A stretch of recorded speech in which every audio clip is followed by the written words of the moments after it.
Thanks, guys, for joining. Have a very special episode of Rightcurve today with Lucas Bruder and Matt Sorg to talk about the new product launched by Jito called Block Assembly Marketplace. So before we kind of get into why this is potentially very significant for Solana's future, we'll let these guys introduce themselves. So, Lucas, you want to start? Yep, I'm Buffalo, co-founder and CEO at Jito Labs. Yeah, I'm Matt Sorg, VP of Technology at Solana Foundation. Yeah, nice. And so, we're here to talk about something that could really reshape how Solana operates. And so, before we get into the details about it, um, maybe Lucas, can you just talk about what BAM is trying to solve for? Yeah, BAM's trying to do a few things. It's trying to add more transparency and privacy at the same time to Solana's transaction supply chain. So, there's basically trying to encrypt packets, keep them encrypted as long as possible, avoid them from leaking, and also trying to provide transparency at the same time, which sounds kind of weird, but basically trying to provide some transparency to Solana's market structure so that people know how it's working. They can understand what's going on. They can look at the code and not only look at the code, but I'm sure we'll dive into this later, but by leveraging trusted execution environments, they can actually verify exactly what code is running. And so it will basically allow like users, traders, applications to gain a lot more trust in the infrastructure around Solana. Um, and then yeah, it's also kind of viewed. I kind of think of it like a sandbox for experimentation. So not only with like the basic scheduling and sequencing and things like that, but also trying to give apps more control over their execution. I'll kind of stop talking there, but I'm sure we'll dive into more of that later. Yeah, I mean, maybe higher level, like what are the problems with network today that we are trying to solve here, whether it's on the validator side with kind of user trades not being private, or kind of on the dApp side of what dApps are trying to do that is hard with the current market structure? Yeah. Um, I would say we're trying to solve both things. One is that it's kind of hard to understand like what the market structure is on Solana today, partially because there's just kind of like a lack of tools for understanding how things work. Our current block engine is closed source, which also doesn't help. Um, and it's like kind of not super clear on what's going on in there. So that is a pretty big burden for us, and then also traders trying to understand what's going on. So it will solve a lot of those issues, provide a lot of transparency, and this verifiability as well. And then yeah, on the dApp side, like there's um, there's a lot of experimentation happening on like L2s and network extensions, and we kind of see this with like the increase in popularity of Hyperliquid, where hey, like we can treat different transactions different. We can treat certain transactions differently than others and provide a better user experience. And for some applications that might be pretty attractive. And currently, there's no way to do that on the actual like Solana L1 itself. And so this kind of gives applications like the toolkit to at least experiment with that and see what it looks like and be able to iterate very fast on that. The whole goal here is like very fast iteration. Try to like push changes and improve things very, very quickly. Yeah, and definitely want to dig into kind of what those tools are in the form of plugins in a second. But I don't know if Matt, anything, you talk to teams all across Solana in various pockets of the ecosystem and various roles. I mean, what are you hearing from people in Solana today? And how do you think BAM could potentially fit into solving some of their challenges? Yeah, I'll take a quick step back. Solana is syncing the world state as fast as the speed of light will allow. So it's this kind of open, collaborative platform where all these independent businesses can kind of interact with each other. And kind of what Lucas is saying, there are some transparency issues. And when you're trying to be this general platform as well, you may not be able to solve any one use case as well as just a absolutely dedicated infrastructure for that singular use case. So the things that we kind of hear is like, hey, it would be great if we had this tool or that, clarity on the pipeline work, how it works. And then, so there's like that tooling side, and Lucas mentioned some of it.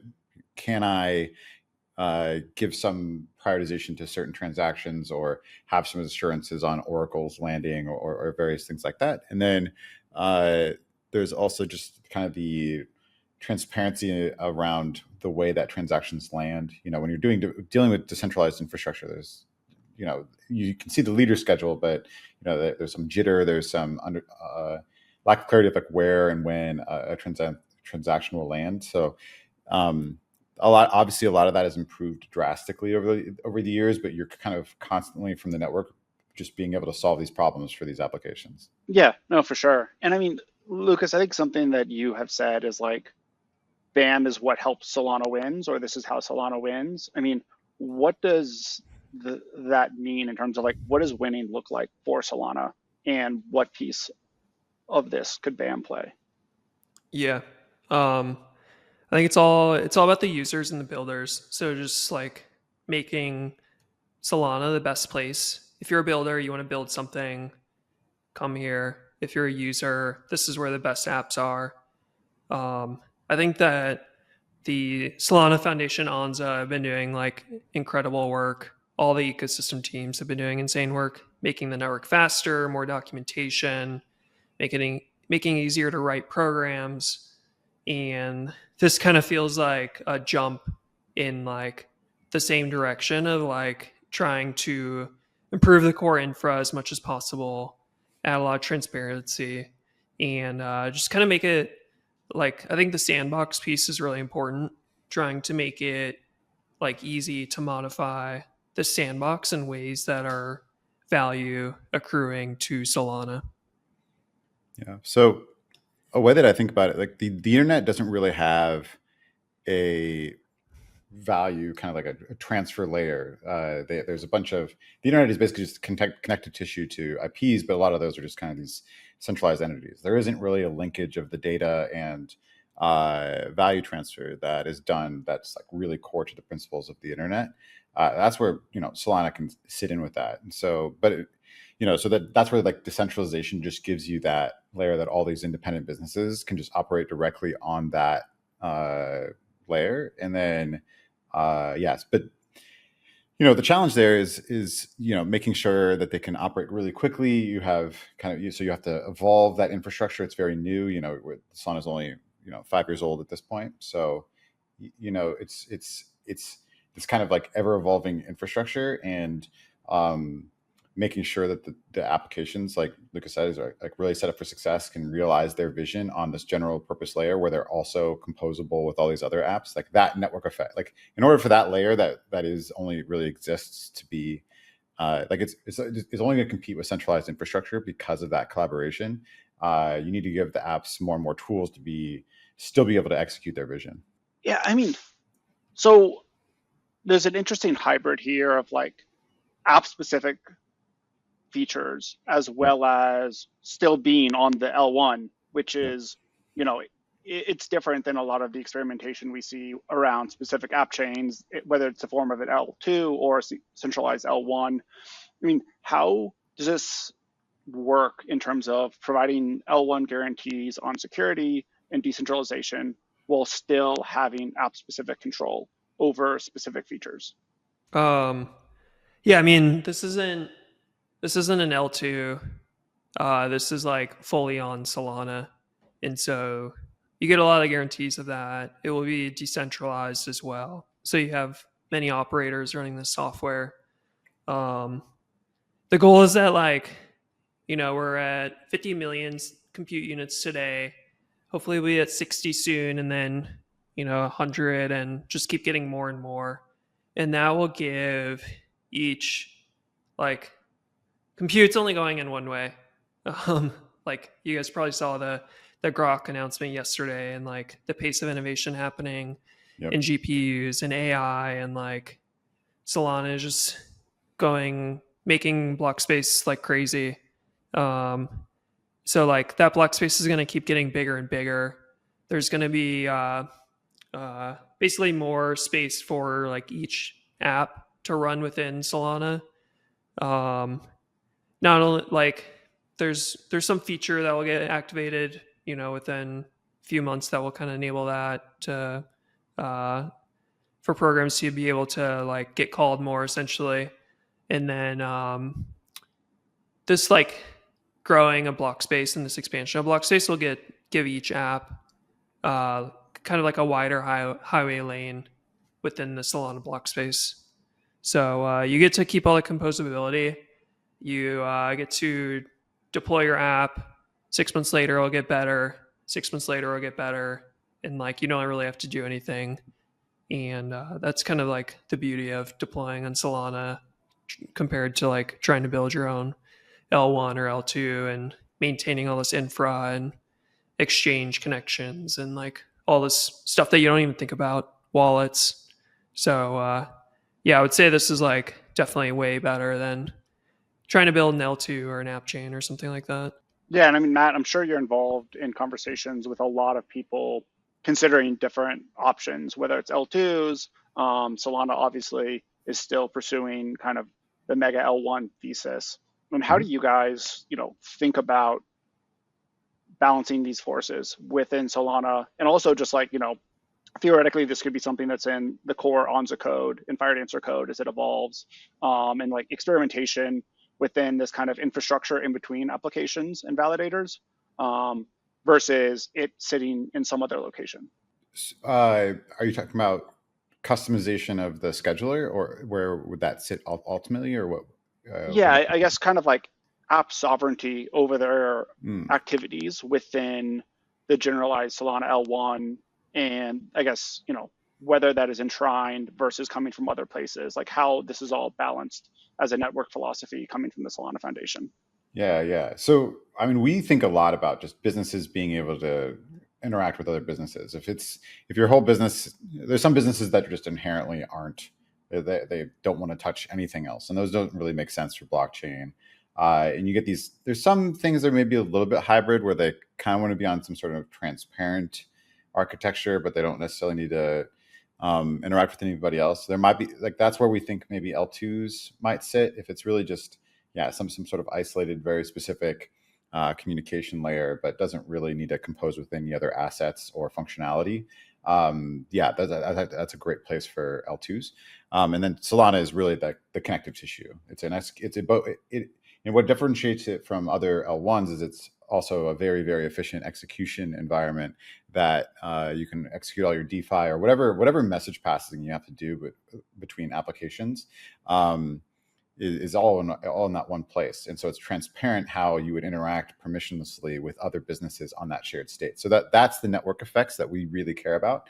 The customizations that people take to get there, that we're way more flexible in. We are fine with there being like some components that have different features than other components, and some of those might be slightly more centralized than others. But the point is that the transparency and what the user is opting into. Like when people opt into an RPC, they are depending on that RPC. But the point is that they have 10 different, plenty of different RPC options. And so, and that's fine. Like similar when like I stake to a validator, I'm staking to a specific person somewhere, and I have a relationship with that validator. It's the same idea here, where we want businesses to have a bunch of options on how they operate. And then the important thing for us is that the base layer stays highly censorship resistant, which means many entities permissionlessly being able to operate and run it. So that's kind of where we really focus in making sure that's as performant and as flexible as possible for things to get built on top. Yeah, I mean, you mentioned RPCs and the role they play today. I mean, maybe that's a good time. Like, Lucas, what is the path for a transaction going through the network under BAM, and how does that differ versus what we see today, where it's mainly RPCs and or submitting directly to the Jito block engine. Yeah. So I guess zooming out a little bit, BAM is basically, it kind of takes Solana's networking layer and scheduler and shoves it into a trusted execution environment. This is the same technology that's in the Solana Seeker that was just announced. There's it's in like iPhones. Basically every like modern server has a TE in it. It's in like your Mac and your Apple Watch and Fitbit, and like they're basically everywhere. So it's a pretty common technology. And the TEs, you can kind of think of it like it's kind of like a black box in some sense, where you can't really see the data inside there, but it's all encrypted in memory. But at the same time, you can query the TE and say, hey, what hardware, like what hash of software are you running? And it will spit you back a hash, and it's signed with a certificate that's in there that's generated by the microprocessor manufacturer. It's basically like, hey, here's the hash. So while you have this like encryption and this not being able to see the contents inside, you have this like ultra transparency and verifiability, saying like, I can go into GitHub, see what image CI built, similar to like what you can do if you're a Solana programmer. There's the Solana Verify. You can like rebuild this from source and then check on chain and make sure the hash is the same. You can basically do that with the software. So you can say, okay, I know what's running in here. And so that thing will kind of do all the ingress and filtering, and hopefully I'll offload it to 00 at some point as well.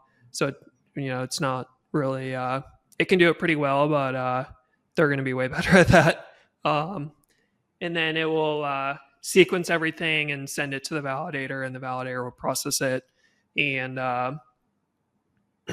so, yeah, these things, it kind of appears transparently on the network. So people don't really even need to know it's there.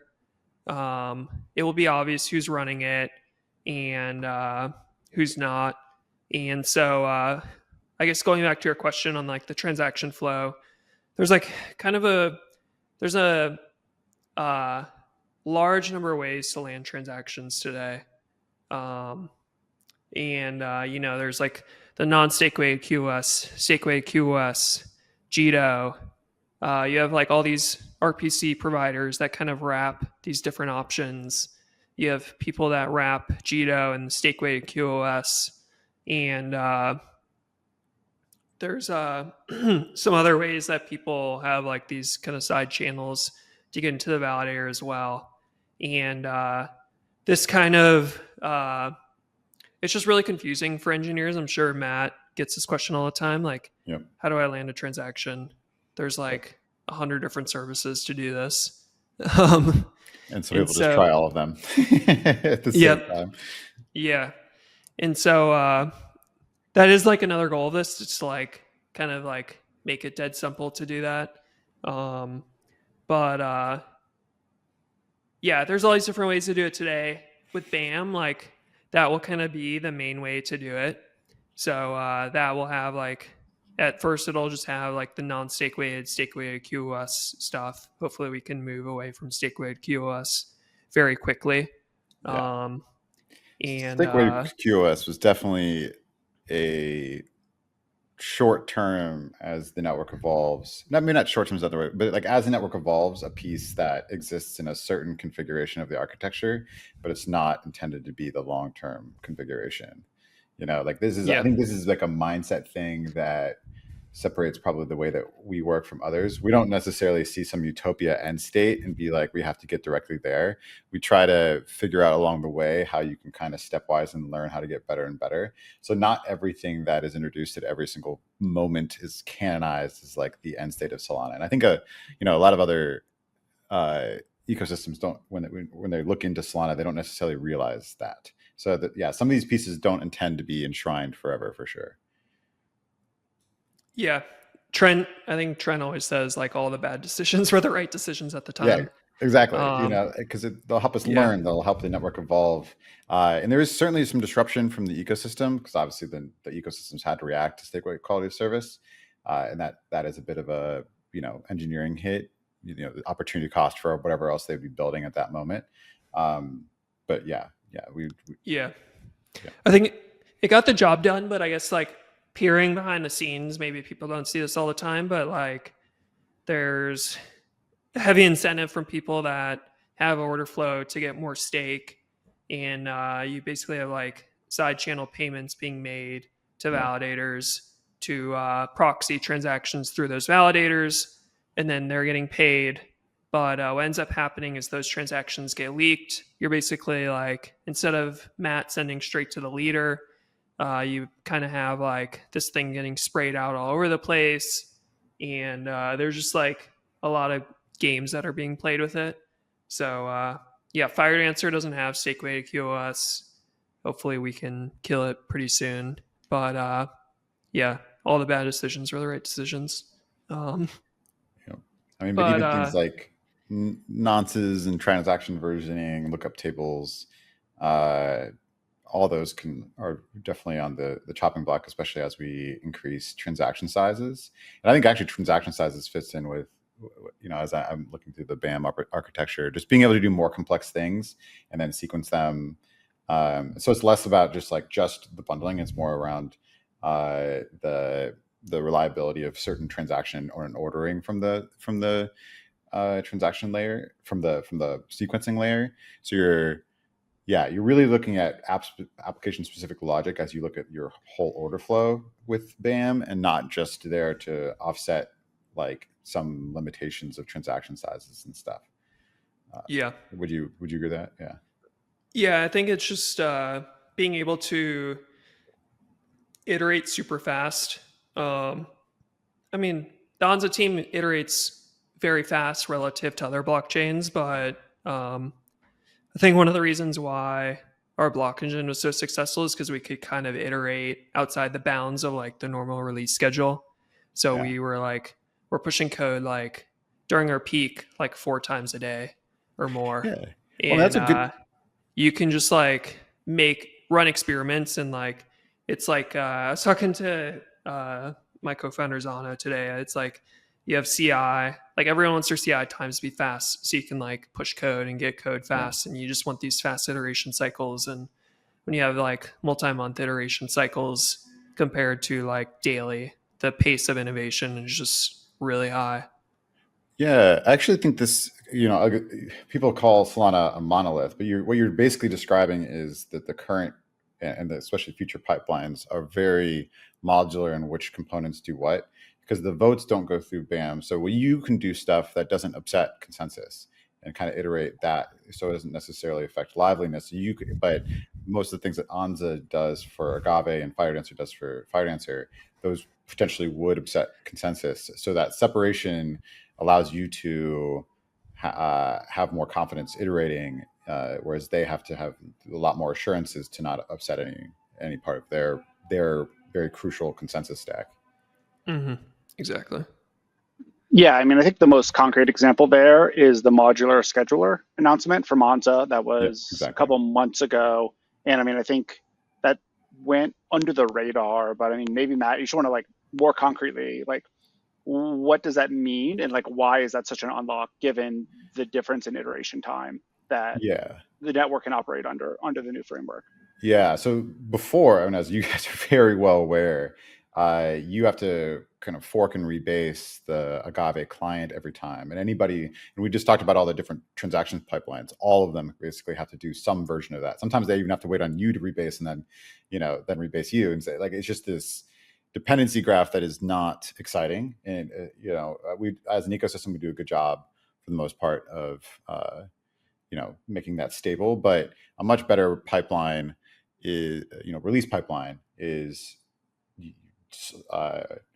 Anza with Agave just put in hooks. So FireDancer already has this idea too, where you just are able to actually have, a bundling layer, and that's what announced with Agave. So instead of having to rebase and fork Agave each time, you can just insert bundles just as part of the normal ingest.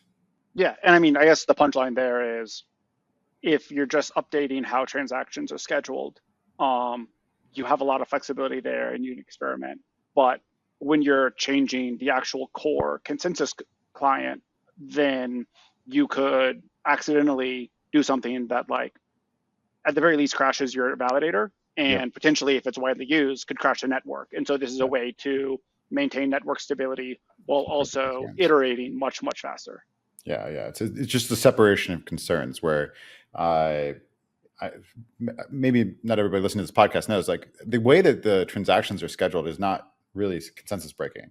Obviously, if you disagree on the ordering, then that's consensus breaking. But like if the leader just can choose whatever they want in terms of transaction ordering. So if one validator chooses one, another validator chooses another, there's nothing about that breaks consensus. So if that's part of the benefit of separating them, but that's also part of the reason for those assurances that Lucas was talking about earlier, is that it's nice if apps had some visibility of way that ordering was going. So when you have the visibility to the actual code that's running in BAM, that lets them know how to arrange their application so they know how it's going to be ordered. But you can iterate on that much faster because it's not all those iterations that you do. You don't have to worry as much about a consensus bug happening in that. All the other receiving validators are just taking the ordering and just processing them correctly. So that separation is pretty important. Like whenever Anza changes, either the way that the runtime works, like so the execution actually runs, and then all the consensus related communication, those very much can have like a lot more drastic risks because it's proliferated out to the entire network as a potential source of disagreement.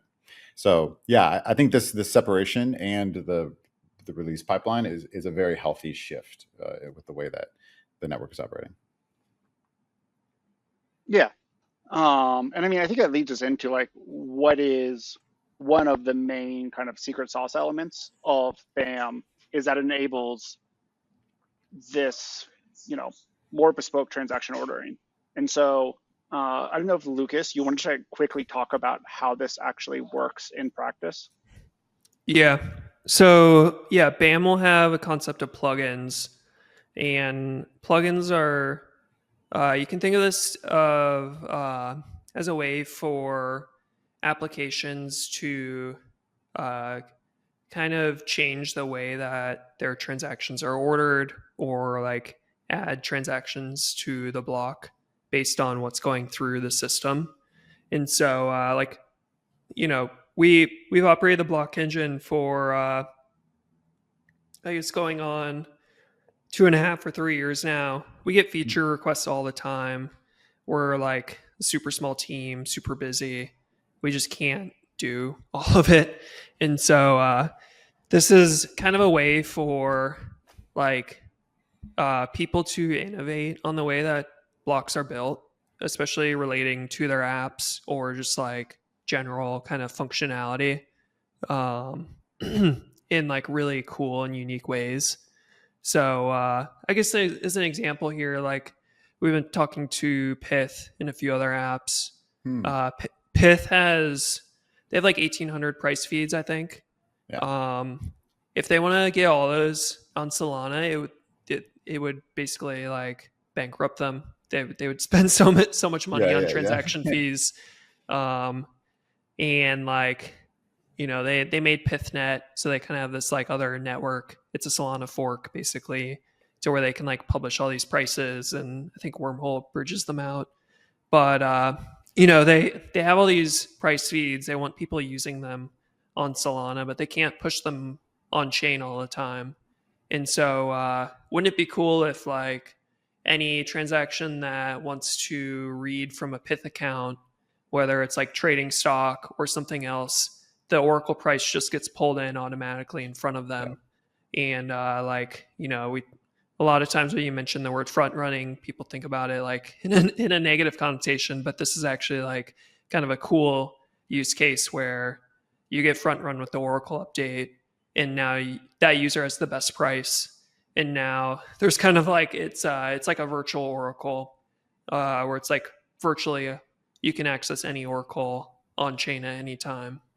So there's stuff like that. There's like the maker taker priority stuff that we see in some of the newer perp dexes and order books. And then there's like a bunch of other stuff that we've kind of brainstormed as well. Maybe someone could build like some sort of like right now you can kind of control your TTL on Solana at like a slot level. But what if it could be sub slot level? Like I want this to land in the next 10 milliseconds or drop me. There's like a ton of other stuff that we've been kind of brainstorming. Like those just seem like really cool and useful features for professional traders and users that they don't exist today. And people will kind of have the capability to build these things into the system. And the really cool part about this is like, there's like a few applications that are kind of floating around this idea of like trying to customize block space. And like we know from experience is mainly Brian and I like hopping on calls with all these validators in like the depths of the 2022 and 2023 bear market to like pitch them on Jito Solana. And that took a lot of time. And, there's like 1,000 validators on Solana. And then it's like, what clients do I fork? Do I fork Jito Solana and FireDancer? So now you have like forks of those. And then another app comes along and then they have like forks of those. And it's like when you're dealing with that, it's hard to reason about the security. And like you're spending a lot of time on BD calls with validators. And this plugin model is kind of like a way to get very fast distribution and build your apps and get distribution to a large amount of block space very quickly. Yeah, we talked earlier about competing with Web2. Like you have this composability layer that's like the main advantage, but how do you still give applications this ability for assurances? Like right now, if you have lack of transparency on when an oracle will hit or the exact logic or how another app interacts with yours because there might be some custom thing on another validator, that's hard for you to see how that works. This kind of is trying to solve those problems, which I think is very appropriate. Like you now have this sense of, because you said the best price, but it's actually like the most, I would actually say like the most accurate price. Like you at the application level can manage the risk of any sort of, leveraged bet or, strike price or whatever, because you can assure that it's the most accurate pith price at that given moment, given the logic. And I think that's a really powerful concept, because today you kind of have to manage a wider risk frame of maybe there's not a feed or that validator didn't, see that feed or is censoring that feed. There's a lot wider risk profile when you don't necessarily know the exact topology of the transactions and like in the pith updates coming in. But whereas like a centralized application, one of the benefits of them is they do have the exact control over all those parts of the stack, right? And so so you want to keep the benefits of all of these different parts and the composability with all these different businesses, while also giving the protections against risk. Yeah, and I mean, one of the use cases mentioned was taker maker process. Yeah, and I think that merits digging into a little further. I mean, Matt, I'm sure you talked to all of the dexes on Solana, and like maybe you can just kind of high level go through what the challenges are today and why something like a taker speed bump could be helpful for deeper liquidity on a Solana dex. Yeah, I mean, this really goes. The reason why I mentioned risk earlier is because when you have a live order, so you are a maker, you are putting capital at risk by definition. You have it out there, anybody, and on this decentralized permissionless platform, anybody can take it. In order to cancel it, you are competing against literally everybody else, and they don't have the same risk as you do. You're accessing that piece of state with the same priority fee as anybody else, and if the application doesn't have a way to give assurances of the person who's upfront on the capital, it's kind of like this asymmetric risk profile between the maker and the taker. The taker only is risking whatever priority fee they set on the take order. So if the price moves enough, they essentially can have a almost risk-free take. But obviously the maker can get really hung out to dry on a price jump. Like everybody in the world can see that the price jumped, but the maker, just doesn't have the ability to take. So some applications want there to be a way for the people who are upfronting that capital to mitigate their risk and being able to cancel before, or have some priority. There's different configurations I've heard of, but have some ability to cancel that make, or have less risk on that make.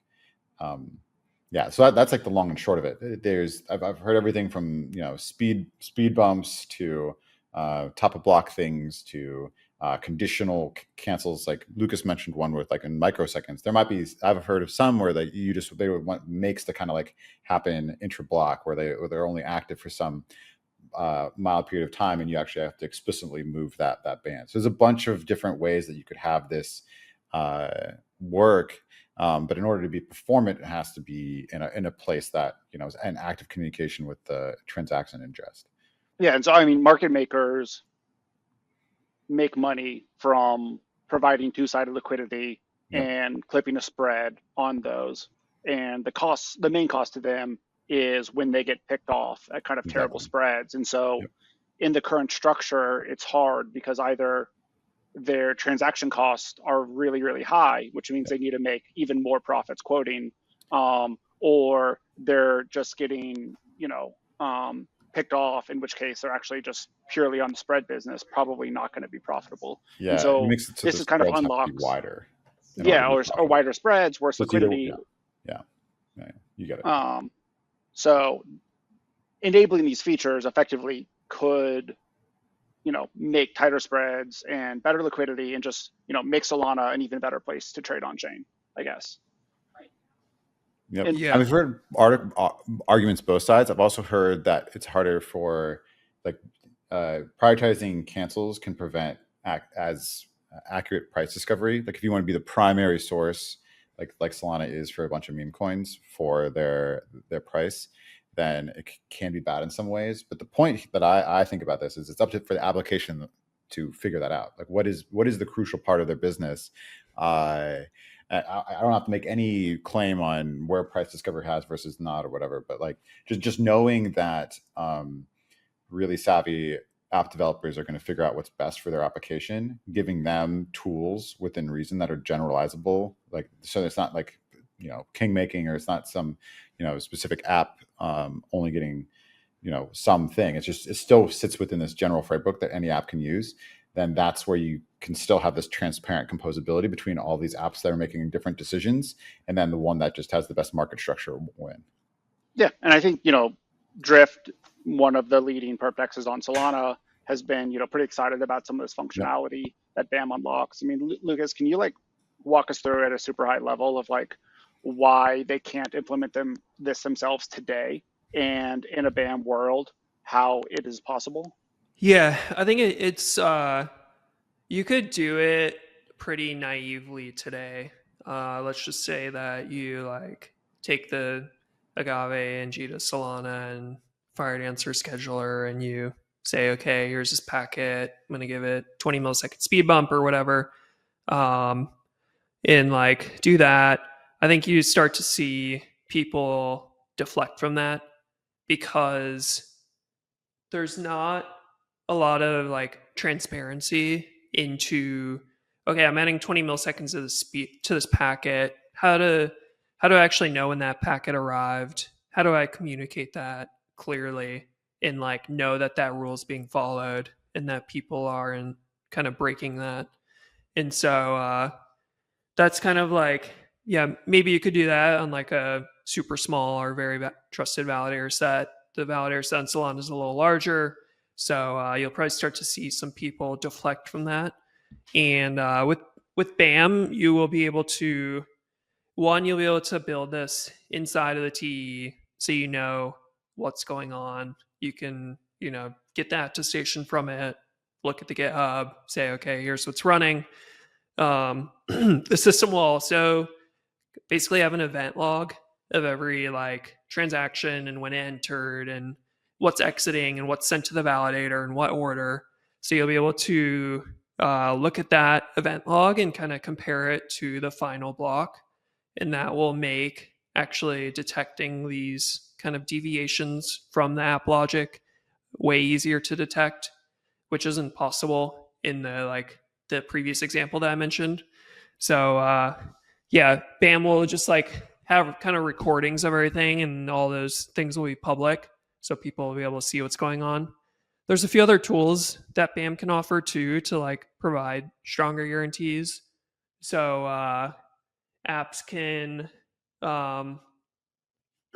they can essentially have like a required signer where any like interaction with an app has to get signed by a transaction, and that key pair can live inside of a TE, so no one knows what it is. It's only like it's like a secret that's shared between all the TEs. So then in that world, you like kind of know that that transaction went through the TE and it followed whatever the rule was at that time. There's a few other like variations of things that you can do with the TE that we're exploring as well. But yeah, I think between like the event logs and like having timestamps and sequences and these recordings of what went on, and then these extra tools, it will just give, like Matt said, like applications will kind of have another tool set to leverage to kind of have a little more control over what's going on. And how do you, fee capture has been a topic lately of just like kind of the apps realizing that they need to earn sustainable fees. How do you think about this impacting that? Like, are there new monetization opportunities with the feature set that BAM would unlock that you could see apps pursuing? Yeah, for sure. As you know, we're still talking about this a lot internally and like trying to figure out exactly what it looks like. But yeah, maybe apps can charge, maybe they can charge higher fees because BAM kind of offers them something that they can't get anywhere else. Or apps can, like the example of like the just-in-time Oracle update, maybe there's a DEX that wants to do this, or there's other features that people want to build in here that they think are useful. And these features take up resources. They need to be like priced accordingly. Also, like you have people that are working on things they want to make money, so you can charge money for these features. And so there's like a ton of different monetization routes that people can go here. I don't think we're still trying to figure this out. So maybe we'll have a few suggestions, but yeah, people will be able to collect fees on like different functionality that's like that they add in here. And this is kind of cool, especially for apps that build in here. Like if they build features that are useful, then they can make money from that, and hopefully they direct money to their token. So hopefully we see a big Solana DeFi repricing from like people building cool features in here that they can't get elsewhere. Yeah, long overdue. So and then, I mean, I guess lastly on kind of like plugin model and generally, like Matt, I'm sure you talked to a bunch of prospective builders in addition to everyone else kind of thinking through these. I mean, how do you think this changes Solana's positioning as a great destination for new projects to come in and build using these tools? Yeah, I just think it's more configuration. I think you're seeing a maturation of Solana building out things that don't really exist in the same way as other ecosystems. The more other ecosystems are kind of either sharding or replicating just similar thing and trying to figure out those connectivity layers. This is an already connected but also configurable system on Solana, and I think that's a very powerful concept. You don't lose all the connections with exchanges, on-ramp, off-ramps, other applications, other pieces of state, but you can have some other functionality for your app.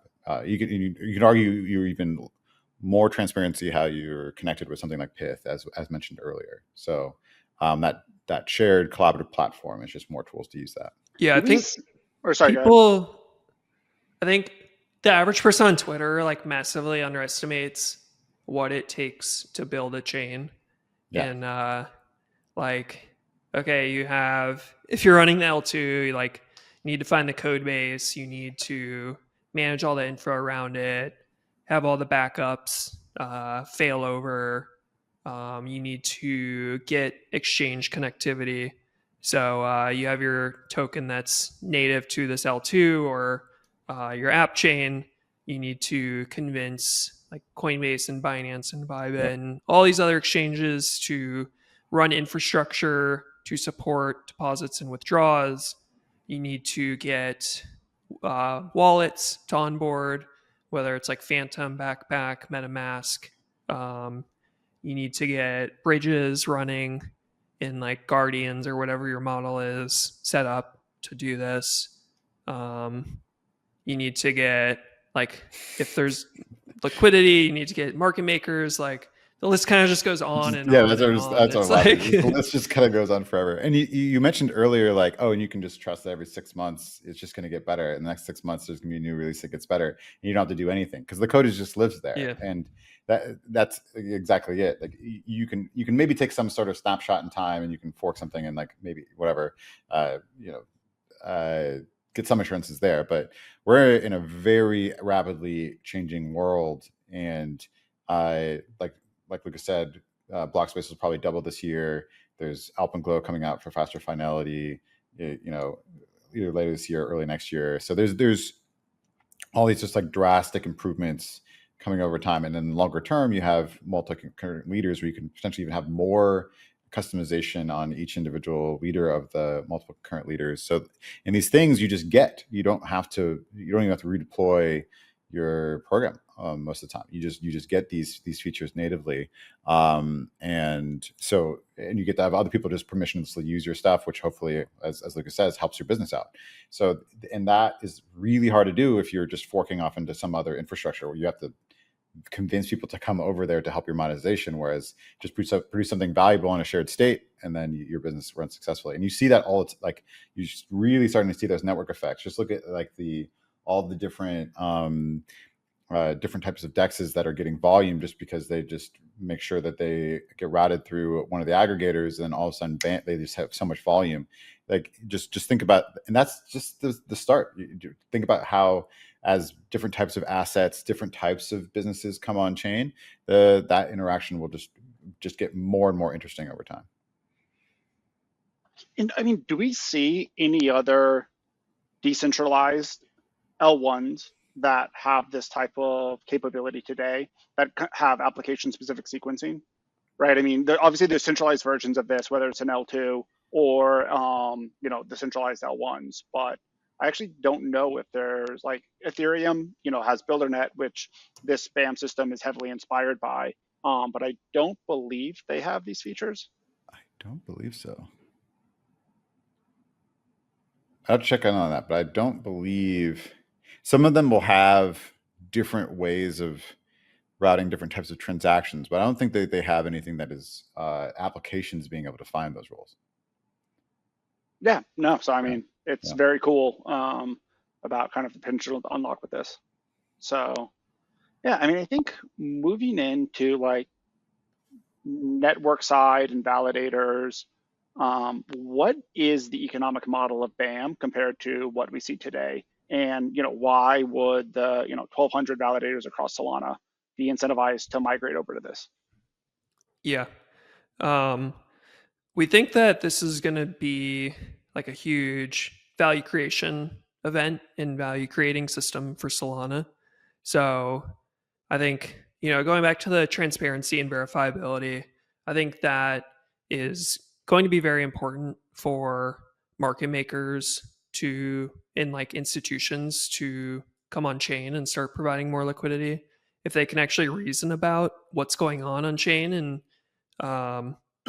understand the market structure, that will be very important. Understanding like what code's running, looking at, I know this hash is running. This is kind of how that system works. And then I think that we're still working through the details on this, but like, how do we align the success of these applications with the validator set is pretty interesting for apps that build in BAM. So yeah, that's something we're still kind of thinking about. And like, this isn't just like Jito Labs and Jito Foundation and like just us kind of like sitting in a room brainstorming. I mean, we have been doing that to kind of get the conversation started here, but like it's meant to be a community thing. And so like this is something that we want to figure out with everyone else, in like how can apps share in the upside, or how can validators share in the upside of this. I think also just for like validators, it's validators showing that they are supporting applications by giving them the tool sets that they need. BAM's going to be, the only way it's successful is that if it gets a lot of stake. And there's kind of this like cool network effect where if BAM gets more stake, it becomes more useful for apps. And then new apps, once BAM has a lot of stake, apps can deploy features into BAM and get instant network effects across the entire validator set, on like functionality that wouldn't exist otherwise. So it's a very cool way for validators to make more money. And then I think it's also just like most validators that we talk to, they want to be pretty transparent about what's going on, and they want to show, like, I think compared to some large, very, very decentralized networks, I think the Solana validators really care about the network, and they are willing to make very long-term bets, whether it's like trying Fire Dancer or trying Frankendancer, or trying Double Zero, or trying BAM. And so I think it's kind of it's cool to see validators like really take these like long-term mindset and like try new things. Yeah, and I mean, we saw that 2 years ago when Jito tips were dust, and but some of them realized that like this is a major upgrade for the network. It will be better for them economically long term, and better for the network long term. And they took the leap of faith, and I think it's worked out pretty well for them. And hopefully similar success this time around, with willingness to experiment. So I think another topic that is pretty controversial amongst validators today is just the sandwiching problem on Solana. And it's not, it's come down a lot through good work from the validator community as well as others, but it continues to persist. And so I don't know if Matt, you want to like provide any high level like context, or Lucas, on just like why it's hard to solve for sandwiching today. Yeah, I mean, I think of sandwiching as basically just this cost benefit problem. You're always just fighting to make it harder for them to do, costlier to do it in some way by, or you make it less profitable. And so less profitable often sits on the application layer, so they have better logic around slippage or whatever else. Sending logic is more accurate. But then the cost is typically on the network side, like how many hoops they have to run through to see the transactions and send them. Because like the Solana ecosystem doesn't make it as easy as there just being a bunch of transactions sitting out in a mempool that's transparent. But they do have to go through these hoops of getting validators to send them order flow, and you get these private networks of these transactions and then you have these fast sending things that get to CPU before the original transaction would get there. So it is like getting more and more costly and less profitable. But yeah, that's like a never-ending battle. But the minute you make one change, they'll change something else and kind of react to your change. So there is no like bulletproof solution typically. Even multiple concurrent leaders, there'll be some level of this just inevitably. But yeah, it's just always about minimizing it to a point where it's just trivially expensive, as opposed to like a major part of the network pipelines. Yeah, I think a lot of it, I think everything you said is true, and then I think a lot of it is kind of there's they call it like the dark forest, the MEV dark forest. And the forest, every time you kind of take a step, the forest gets darker. Yeah. And I think BAM will like really help here because it will, one is like it's fully encrypted. So all the transactions going into BAM are encrypted. You know the logic that's running. And you'll be able to tell if there's any kind of modification from the output of BAM going on. So that will like provide a lot of transparency because, yeah, I mean, once this stuff first started, it was it's very easy to detect sandwiches. They're very tight, you know, single bundle or like maybe there's they're basically a single bundle to start, which it's very obvious in a block. And then you start to see stuff get wider and wider, and there's just more kind of games being played, and those games will be extremely difficult to play without being detected with BAM. So do you think this will end kind of the perpetual game of whack-a-mole that we've been playing for the last 18 months? I'm pretty optimistic it will, but I think that at minimum, it will make it way more transparent. Like things were like when the Jito mempool is running, at least like I guess the one benefit of it is that like it was pretty transparent about what was going on. Yeah. And then obviously it's like pretty terrible for users, and that's why we killed it. But like it's harder to kind of know what games are being played right now.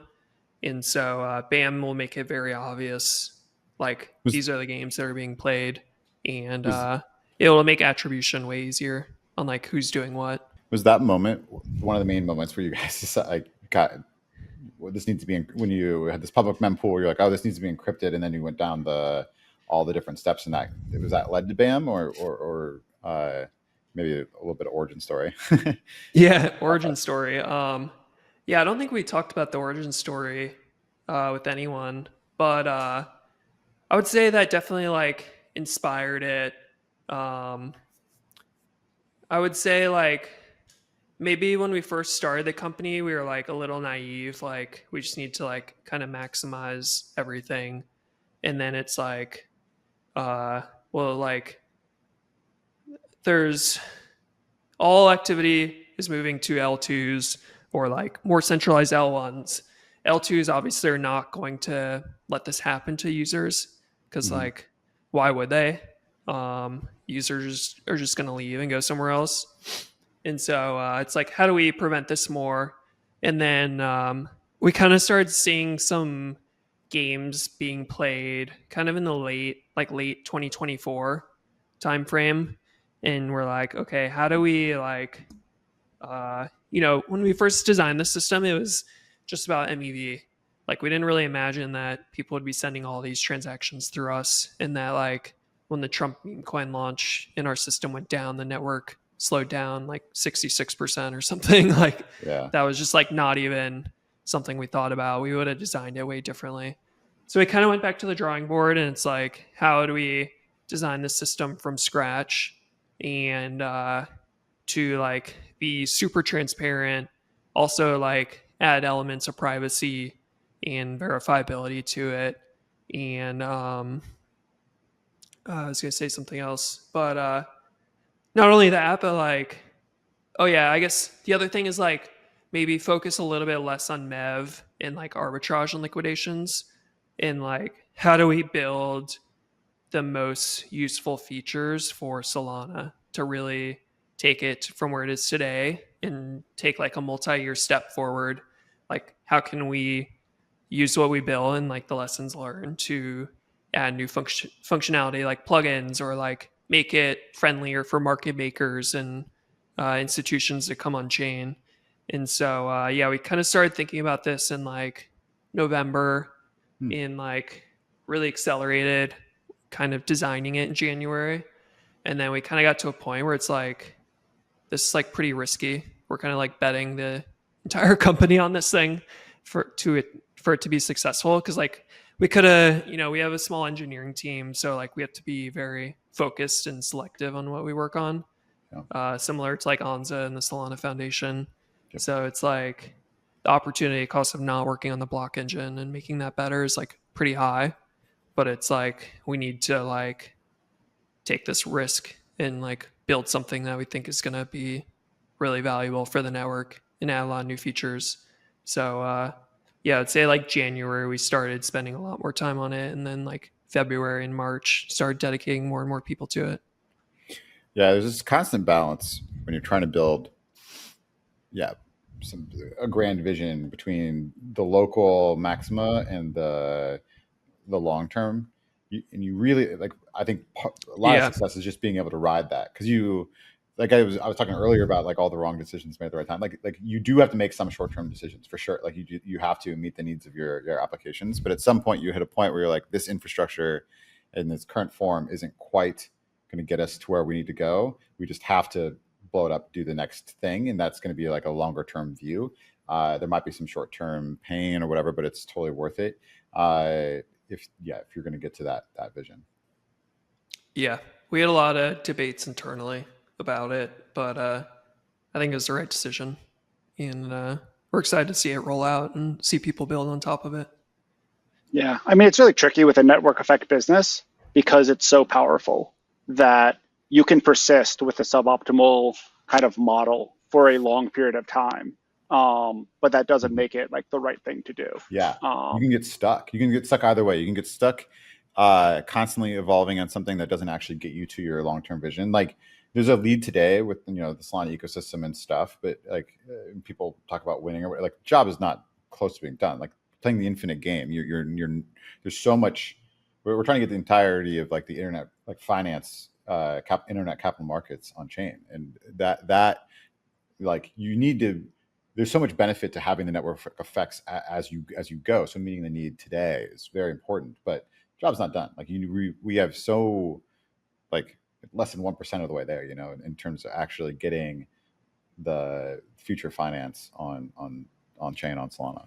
Yeah, and so I mean, I think closing out, like, been working on this very significant bet for Jito, and hopefully significant upside for the Solana ecosystem generally. I mean, what does 12 months forward a winning case look like here for BAM specifically, but more so as it relates to kind of what Solana will look like in a year? Yeah, I would say that for BAM specifically, like the more stick that's running BAM, the more successful it will be in itself. But that success will empower applications to build more useful features on it and achieve network effects. So like getting, like if BAM by itself gets a lot of network effects, like sure, that's great.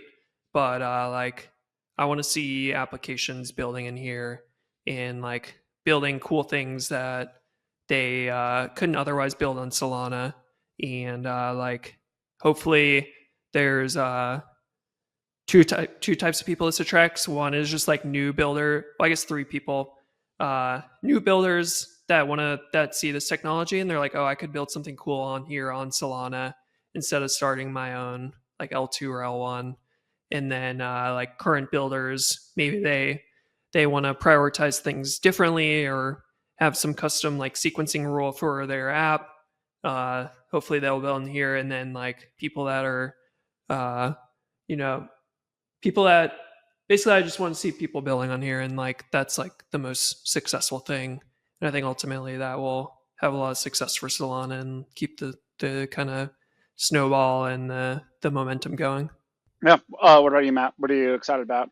Yeah, I'm really excited about just there being more choice, more configuration options. Even if people are concerned about some of the, the routing going through one engine, even if it's transparent, like this is something that validators can make the choice to do. And like even in your paper about it, you outline there's like multiple different configurations you can go. So I think it's just an interesting time for the network to kind of align on what's like the best architecture now, and we're happy to be in on that conversation over the next 12 months. I think even looking farther, something I alluded to earlier when I was thinking about this. You could have different, when you have multiple concurrent leaders, you could have even different configurations. Like you can have the assurance as a BAM and some subset of those leaders, and then just as long as the ordering rule, then other leaders can choose what they want to do. So I think this is just a very valid exploration, and we're excited to have that conversation with the validators and the network. Yeah, no, I mean, brand new design space, and hopefully a lot of people will play with it. And so anyone listening that wants to learn more can go to bam.dev. Should have documentation and some information there as things are evolving. And otherwise, Matt, really appreciate you taking the time to join us. And thanks for filling us in on some more details, Lucas, as always. So appreciate you guys for listening as well. Thanks, guys. Thanks.